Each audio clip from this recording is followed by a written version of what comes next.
ಯಾವ ಸಿಬ್ಬಂದಿ ಬರಲ್ಲ, ಬಾಗಿಲು ತೆರೆಯಲ್ಲ. ಐಬಿಯಿಂದ ವಾಪಸ್ ತೆರಳುತ್ತಾರೆ ಕುಮಾರಸ್ವಾಮಿ. ಅಧಿಕಾರಿಗಳ ನಡೆಗೆ ಈಗ ಸಾರಾ ಮಹೇಶ್ ಅಸಮಾಧಾನ ಹೊರಹಾಕಿದ್ದಾರೆ. ಉದ್ದೇಶ ಪೂರ್ವಕವಾಗಿಯೇ ಐಬಿ ಬೀಗ ತೆಗೆಯಲಿಲ್ವಾ ಸಿಬ್ಬಂದಿ? ಈ ಪ್ರಶ್ನೆ ಮೂಡ್ತಾ ಇದೆ.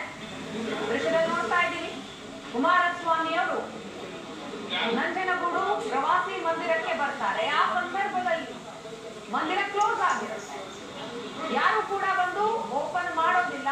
ಅಲ್ಲಿ ಇಂಟಿಮೇಷನ್ ಇರುತ್ತೆ ಕುಮಾರಸ್ವಾಮಿ ಅವರು ಹೋಗ್ತಾರೆ ಅಂತ, ಆದ್ರೂ ಕೂಡ ಯಾವೊಬ್ಬ ಸಿಬ್ಬಂದಿ ಇರಲ್ಲ. ಹಾಗಾದ್ರೆ ಸಿಎಂ ತವರು ಜಿಲ್ಲೆಯಲ್ಲಿಯೇ ದ್ವೇಷ ರಾಜಕಾರಣ ಆಗ್ತಾ ಇದೆಯಾ ಅನ್ನೋ ಅನುಮಾನವನ್ನ ನಾಯಕರುಗಳು ವ್ಯಕ್ತಪಡಿಸ್ತಾ ಇದ್ದಾರೆ. ಈ ಬಗ್ಗೆ ಮಾಹಿತಿ ಕೊಡ್ತಾರೆ ನಮ್ಮ ಪ್ರತಿನಿಧಿ ಮಧುಸೂದನ್, ಇದೀಗ ನಮ್ಮ ಜೊತೆ ಸಂಪರ್ಕದಲ್ಲಿದ್ದಾರೆ.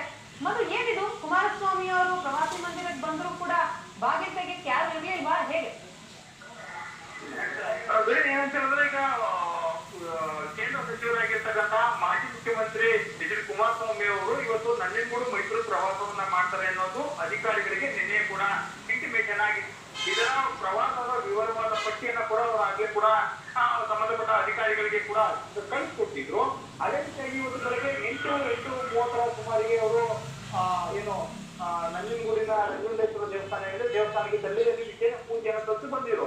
ಅದಾದ ನಂತರದಲ್ಲಿ ಒಂದಷ್ಟು ಜನ ಕಾರ್ಯಕರ್ತರನ್ನ ಭೇಟಿ ಮಾಡುವ ಉದ್ದೇಶಕ್ಕಾಗಿ, ಜೊತೆಗೆ ಅವರ ಖಾಸಗಿ ಕೆಲಸಕ್ಕಾಗಿ ಅವರು ಪ್ರವಾಸಿ ಮಂದಿರಕ್ಕಾಗಿ ಅತಿಥಿ ಹೋಗಿರ್ತಕ್ಕಂಥ. ಆದ್ರೆ ಈ ಸಂದರ್ಭದಲ್ಲಿ ಅತಿಥಿ ಗೃಹ ಸಂಪೂರ್ಣವಾಗಿ ಬಂದ್ ಆಗಿದ್ದು, ಅದನ್ನು ಬೀಗ ಹಾಕಲಾಗಿತ್ತು. ಅಲ್ಲಿನ ಮೇಲುಸ್ತುವಾರಿಗಳಾಗಿರ್ತಾರೆ, ಅವರು ಕೂಡ ಇರಲಿಲ್ಲ. ಸುಮಾರು 10 ನಿಮಿಷಗಳ ಕಾಲ ಕುಮಾರಸ್ವಾಮಿ ಅವರು ಕಾರಣಲ್ಲೇ ಇದ್ದು ಕೂಡ ಕಾರು ಬರ್ತಾ ಇರ್ತಕ್ಕಂಥದ್ದು ಅವ್ರಿಗೆ ಒಂದು ರೀತಿಯಲ್ಲಿ ಇರುಸು ಮುಜುಗರವನ್ನ ಕೂಡ ತಂದಂಥದ್ದು. ಅವರನ್ನ ಕರ್ಕೊಂಡ್ ಬಂದಿದ್ದಂತ ಸ್ಥಳೀಯ ನಾಯಕಗಳೇನಿದ್ರು ಅವ್ರಿಗೂ ಅವರ ಕೂಡ ಈ ಒಂದು ಘಟನೆ ಕಾರಣವಾಯಿತು.